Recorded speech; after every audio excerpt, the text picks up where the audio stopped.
bertemu lagi dengan saya, Bidan Sri Wilawati. Di video kali ini, kita akan membahas tentang bayi kuning. Mengapa bayi baru lahir bisa mengalami kuning? Apa sebabnya? Dan apa yang harus ibu lakukan jika bayi baru lahir mengalami kuning? Yuk, kita simak videonya sampai selesai. Bayi kuning setelah beberapa hari dilahirkan merupakan suatu kondisi yang biasa terjadi dan umumnya tidak berbahaya. Namun, terkadang bayi kuning bisa juga disebabkan oleh kondisi yang serius dan butuh penanganan lebih lanjut oleh dokter. Penyakit kuning atau jaundice biasanya menyerang bayi yang berusia sekitar 1 minggu.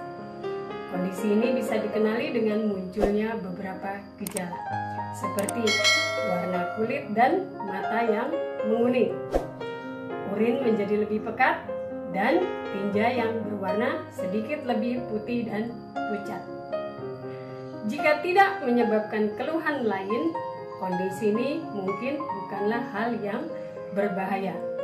Namun, jika bayi kuning disertai dengan munculnya keluhan lain seperti bayi tampak lemas dan dehidrasi, tidak mau menyusu, kejang, atau kuning muncul dalam 24 jam pertama setelah bayi lahir, maka kondisi ini membutuhkan penanganan lebih lanjut. Ada beberapa faktor resiko dan penyebab bayi kuning yang perlu Bunda ketahui. Bayi kuning merupakan dampak dari tingginya kadar bilirubin dalam darah bayi. Bilirubin itu sendiri merupakan zat berwarna kuning yang diproduksi tubuh saat sel darah merah pecah. Pada dasarnya, tubuh bayi memang lebih banyak memproduksi bilirubin dibandingkan dengan orang dewasa.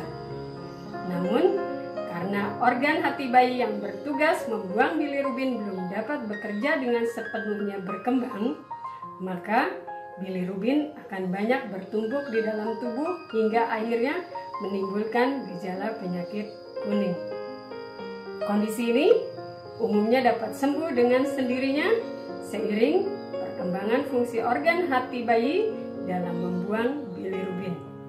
Akan tetapi, pada kondisi tertentu, bayi kuning juga dapat menjadi tanda dari suatu masalah kesehatan yang diderita. Kondisi bayi kuning yang patut diwaspadai adalah apabila bayi kuning munculnya lebih awal, yaitu pada saat bayi berusia antara 1 sampai 3 hari, atau lebih lambat ketika bayi sudah berusia di atas 2 minggu.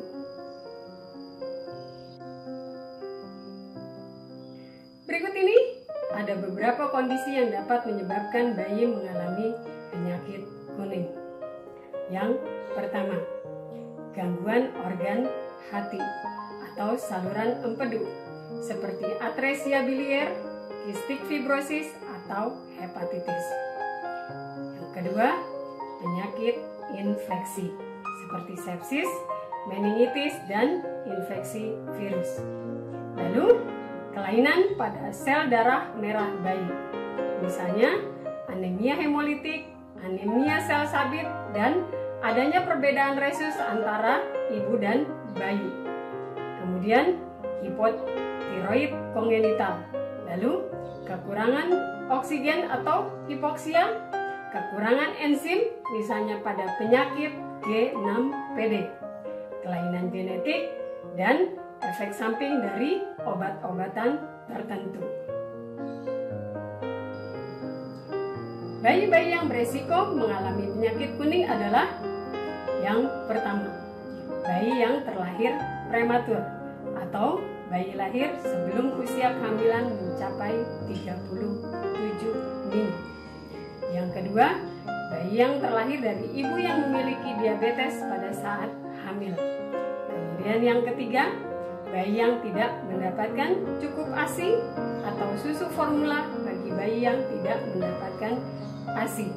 Kemudian yang keempat, terdapat cedera atau memar pada bayi, misalnya ketika mengalami persalinan yang lama atau sulit.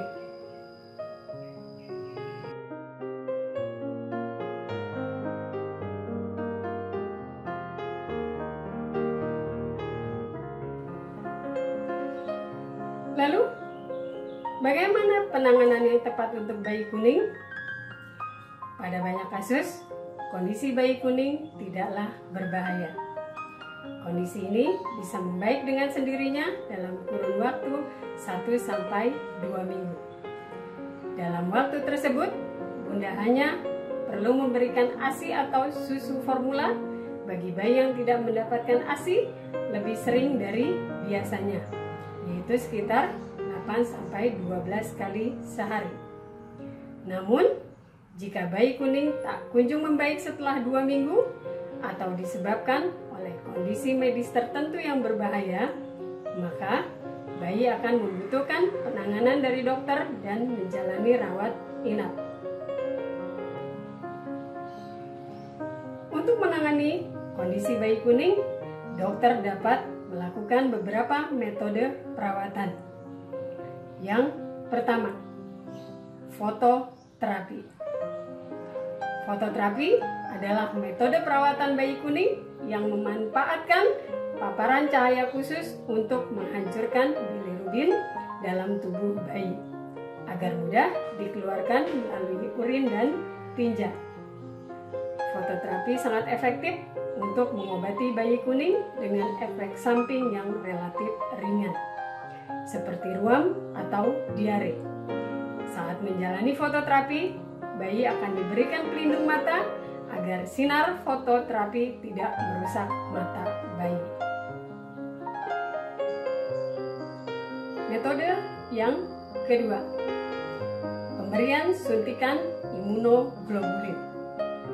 Pengobatan ini diberikan jika penyakit kuning yang diderita bayi disebabkan oleh golongan darah yang berbeda antara ibu dan bayi. Bayi yang memiliki golongan darah berbeda dapat membawa antibodi tertentu dari ibu dan membuat produksi bilirubin meningkat. Pemberian suntikan imunoglobulin bertujuan untuk mengurangi antibodi penyebab tingginya kadar bilirubin tersebut. Lalu, metode yang ketiga, transfusi darah. Transfusi darah dilakukan jika kedua metode di atas kurang efektif. Cara ini dilakukan dengan mengambil darah bayi, kemudian menggantinya dengan darah yang cocok dari donor atau bank darah. Prosedur ini biasanya berlangsung selama beberapa jam dan selama itu pula kondisi bayi akan terus dipantau oleh dokter dan perawat di rumah sakit. Apabila bayi kuning tidak berbahaya, bisa dirawat di rumah.